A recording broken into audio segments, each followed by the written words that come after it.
Greetings. I'm Chet Rihal. Today I'm joined by Dr. Stephen Kopecky. He's professor of medicine and consultant in preventive cardiology here at Mayo Clinic. Steve is also the current president for the Society for Preventive Cardiology here in the U.S. Steve and I are going to be discussing erectile dysfunction and its impact on cardiovascular prognosis and diagnosis. Steve, welcome. Thank you, Chet. Steve, there's been a lot in the literature and in the lay media about erectile dysfunction. Of what importance is that to the cardiovascular specialist? And in particular, I'm referencing the meta-analysis that you published a couple of years ago.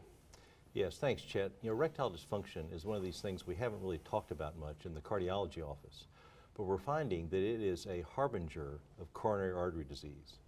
For instance, if you're a 70-year-old man and you have erectile dysfunction, your risk is increased maybe 1.4 times is your risk for coronary disease.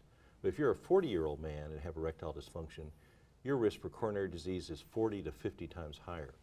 Steve, just so I'm hearing you correctly, you said that for a younger patient in their 40s with erectile dysfunction portends a risk 40 to 50 times higher than usual for coronary disease. Correct, for another man just like him. Yeah. So it's really a symptom that comes up that we tend to brush under the rug sometimes and laugh about, but really need to tell our patients and ourselves and our referring doctors to say this is a time we can really do something for the patient to help them, not just their erectile dysfunction, but also their heart. So Steve, what should we be doing in the office then when patients tell us about this history? What's the next step? Well, I think when we hear about it, that we need to act on it and look at their cardiovascular risk factors. Why? Because the risk factors for erectile dysfunction and for coronary disease are basically exactly the same. Diabetes, overweight, lack of exercise, poor diet, hypertension, etc. So we need to start working on those risk factors. And what I found is when I talk to a patient about their risk for heart disease, they say, okay, yeah, where's my stent and my statin? But I talk to them about erectile dysfunction, they perk up, they start to listen. They say, gee, what do I need to do, doctor? So what do you do then in the next step of your evaluation? Do you go immediately to aggressive secondary treatments, or are there other things that we should be doing? Well, first thing is look at how long they've had erectile dysfunction. Erectile dysfunction seems to precede coronary disease by about 3 to 5 years, which is a nice thing to know, because if you have a patient who's had ED for a year or two, say, wow, we need to start doing something before you really have a manifestation of coronary disease. And they start to listen to that, and we can do stress tests, we can look at them, certainly be very aggressive with their risk factors. I think that's the key thing, is to start talking to them about lifestyle and risk factors. Now, you mentioned our article we published earlier. We found that if you work on your coronary disease risk factors, we said, what effect does that have on erectile dysfunction? And within about 2 years, we found that it's equivalent to taking 25 milligrams of Viagra in terms of it improves your erectile function if you lose some weight, get your risk factors under control. Well, that's really remarkable, Steve. Now, what about the medications that are used to treat ED? Are there cardiovascular complications that we need to be aware of, maybe paying more specific attention to? Yes. Well, clearly, the drugs that we use can affect things like hypertrophic cardiomyopathy. They can increase afterload, or the obstruction can increase and cause symptomatic problems like vasovagal or lightheadedness or actually syncope, especially after sex. And of course, the interaction with nitrates is well known. Yes, we have to be very careful with nitrates and not give them 24 hours before or after, or vice versa, the drugs we use for ED.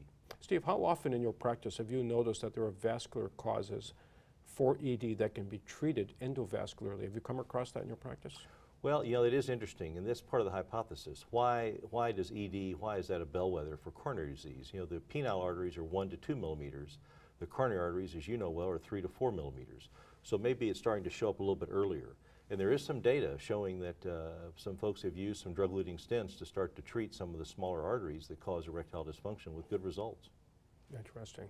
Steve, so to summarize, what would be the top 2 or 3 messages that you'd like to deliver to the cardiology community regarding ED? Yeah, first is that if you hear of ED, it raises your patient's risk for coronary disease no matter what the patient is.